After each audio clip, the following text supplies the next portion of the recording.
नमस्कार, जय श्री राम, जय श्री कृष्ण। आज एक विषय धर्म परिवर्तन से जुड़ा। सर्वाधिक धर्म परिवर्तन या मतांतरण हिंदुओं में ही क्यों होता है? इस पर कभी आपने विचार किया होगा। और दलितों में सबसे अधिक धर्म परिवर्तन होता है। तो और चीजें ऐसे देखने को मिल रही हैं कि जो लोग थोड़ा शिक्षित हो गए हैं, तो शिक्षित लोग इसके कार्यकर्ता हैं, और जो अशिक्षित लोग हैं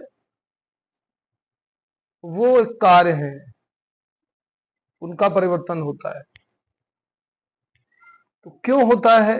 आप ईसाइयत में देखें तो सबसे अधिक कन्वर्टेड होने वाले लोग दलित, जहां बहुसंख्यक में है, चाहे वो छत्तीसगढ़ हो, चाहे वो झारखंड हो।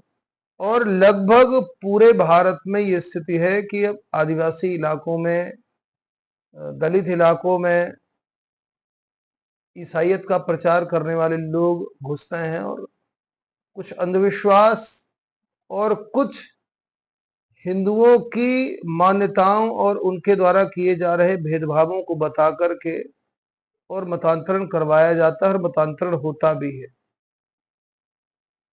इस पर गहन चिंतन की आवश्यकता है। मतांतरण का ईसाइयत का केंद्र पंजाब है। पंजाब में पूरा इसका प्रशिक्षण होता है। अंधविश्वास, झाड़ फूक, इन सब की ट्रेनिंग होती है। और चूंकि जो दलित शोषित जो वर्ग रहा, अभी तक अशिक्षित वर्ग रहा, वो झाड़ फूक पर ज्यादा विश्वास करता है, चाहे जो जो भी वर्ग हो। तो झाड़ फूक के द्वारा उनको बरगलाने का प्रयास किया जाता है। केवल एक जगह हो ऐसा नहीं है, तो पूरे देश में इस तरह की बातें होती है, पूरे देश में सुनने को मिलता है। मैं आज इस वीडियो के माध्यम से अपने अनुभव जो मैंने किया उसके आधार पर मैं चर्चा करूंगा। अभी जहां से मैं हूं, मध्य प्रदेश का रीवा जिले में एक सिमरिया कस्बा है जहां मेरा निवास है। धर्म के क्षेत्र से कहें तो चित्रकूट का क्षेत्र लगता है। चित्रकूट सतना जिले में है, सतना और रीवा जिले का बॉर्डर। और सिमरिया से लगभग 7-8 किलोमीटर दूर एक गांव है गडरी।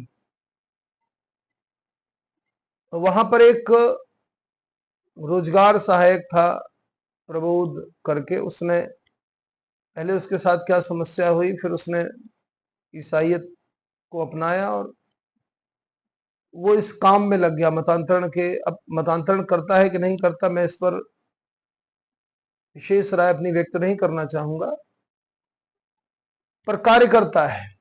एक समूह रविवार को इकट्ठा होता है, हाले हुलैया और कीर्तन, वैसा ही जैसे हिंदू लोग करते हैं, सारी वही पद्धति कीर्तन की और सारी चीजें, ताकि जो एक अभ्यास है लोगों का वो बना रहे और परिवर्तन होने में बहुत समय ना लगे। उसके पीछे कारण ये है कि जब हम कीर्तन आदि करते हैं, अब यहाँ पर मतांतरण क्यों, इस पर चर्चा। केवल मतांतरित होने वाले लोगों को दोषी नहीं ठहराया जा सकता है। वर्षों से अपमान का शिकार, सदियों से अपमान का शिकार होने वाले लोग, जिनको मंदिरों में भी प्रवेश नहीं होता था, लोग कीर्तन करते थे। आज भी मैं वैष्णव परंपरा से हूं, जाति से, कुल से ब्राह्मण हूं,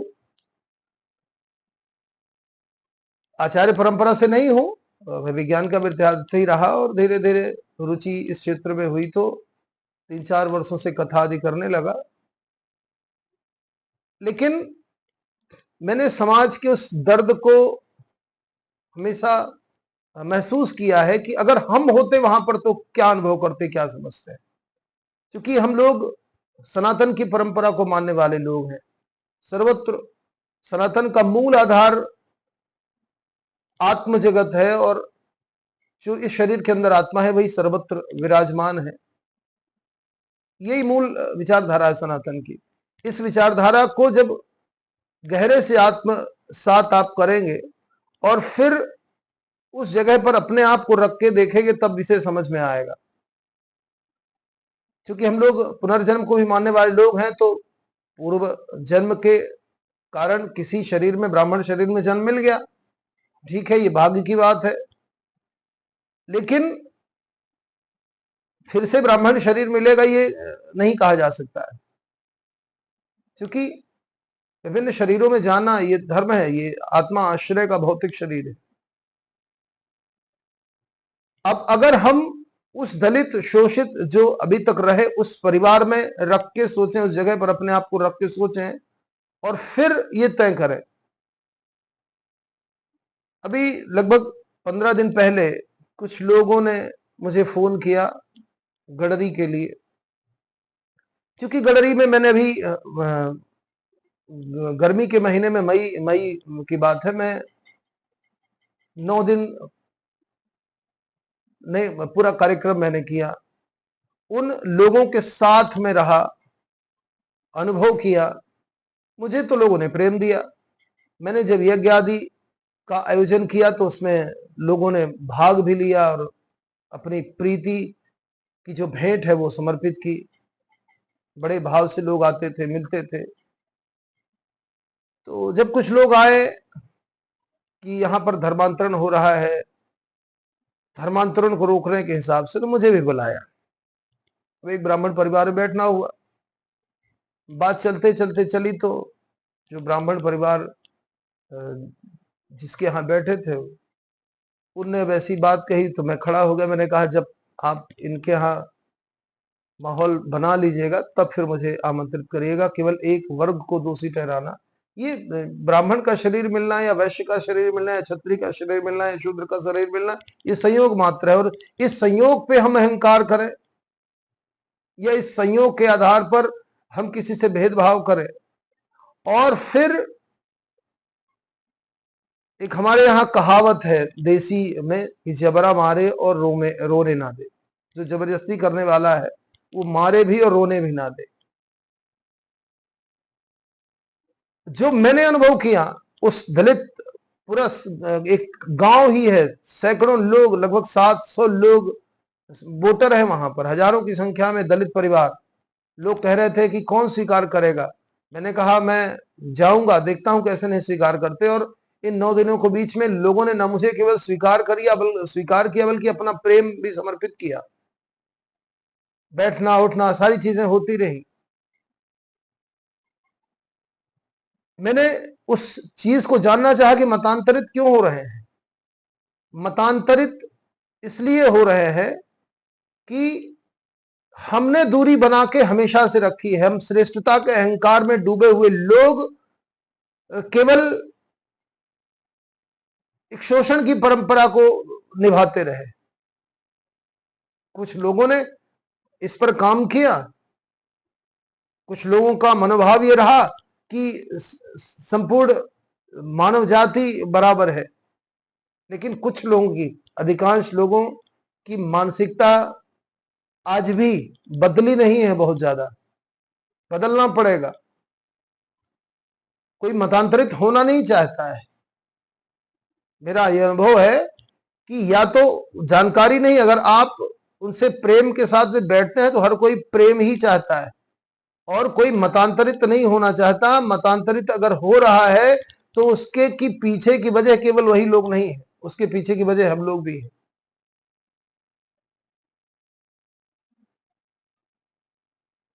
एक भेदभाव सबसे बड़ी वजह है।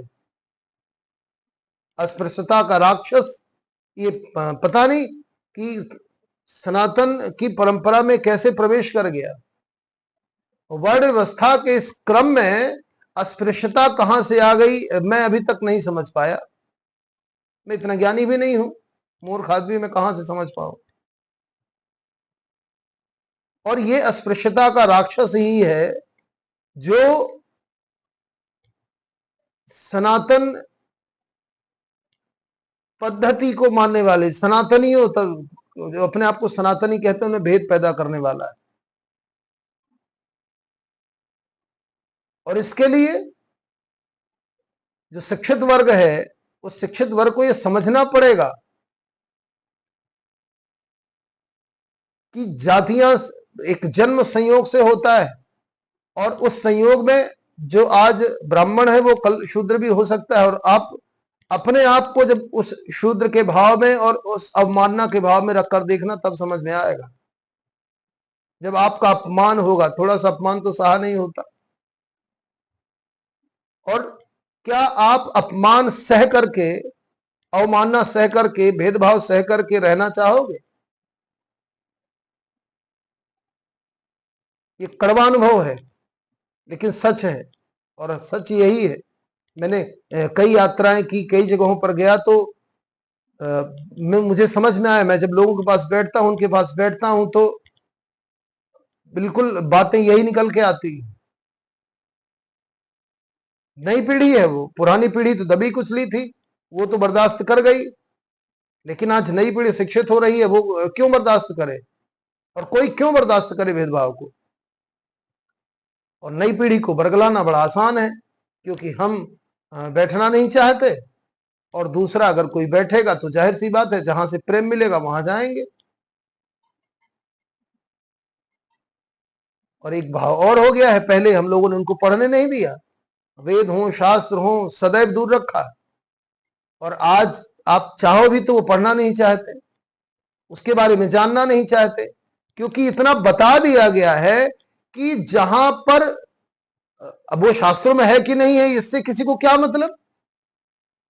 लेकिन कुछ लोगों द्वारा लिखे गए शास्त्रों में जब ऐसी बातें आती हैं, भले ही वो कुछ अहंकारी व्यक्तियों द्वारा वो प्रक्षिप्त किया गया हो, लेकिन उन प्रक्षिप्त बातों को ही इस तरह से बताया जाता है कि कौन स्वीकार करेगा इस बात को। आज प्रत्येक व्यक्ति को सनातन की मूल बात को और बिना भेदभाव के बताने की आवश्यकता है। भेदभाव करने से कोई पास में नहीं रहेगा। आपका अपना बेटा पास में नहीं रहेगा, आपका अपना भाई पास में नहीं रहेगा, आपके अपने माँ बाप पास में नहीं रहेंगे। जो भी अपने आप को मानता, एक बार भेद करके देखना, आप अपमानित करके देखना। जो आपका सगा भाई है, सगा बेटा है, सगी बेटी है, सगे माता पिता है, अपमानित करके आप देखना कितने दिन आपके साथ कोई रहता है। अगर समाज के एक वर्ग के साथ हमने भेदभाव किया, तो वही वह भेदभाव ही मुख्य वजह है जो आज धीरे धीरे धीरे धीरे मतांतरण को प्रेरित कर रही है। और जो भाई दूसरा दुश्मन कभी उतना घातक नहीं होता, जब अपना भाई दुश्मन होता है तो वो अधिक घातक होता है। और आज बौद्ध मत को अपनाने वाले लोग सबसे अधिक अगर विरोध कर रहे हैं, और करें भी क्यों ना, अगर हम प्रेम नहीं देंगे, हम समानता का व्यवहार नहीं करेंगे, हम अनुराग नहीं रखेंगे, तो इसका परिणाम वही है, वही होगा जो हो रहा है। इसलिए चेतना आवश्यक है। अगर चेत नहीं हुई, चेते नहीं हम, तो बिखर जाएंगे, टूट जाएंगे, समाप्त हो जाएंगे। केवल वर्ण व्यवस्था का अहंकार लेकर के, वर्ण व्यवस्था का मैं विरोधी बिल्कुल नहीं हूं, लेकिन वर्ण के आधार पर भेद का मैं सख्त विरोधी हूं। और भेद ही सबसे अधिक तोड़ रहा है, नष्ट कर रहा है। इसलिए हर एक व्यक्ति को इस बात का चिंतन करना चाहिए, कि एक व्यक्ति को इस बात का चिंतन करना चाहिए, भेदभाव अगर करेंगे तो हिंदू को कोई बचा नहीं सकता है। जय श्री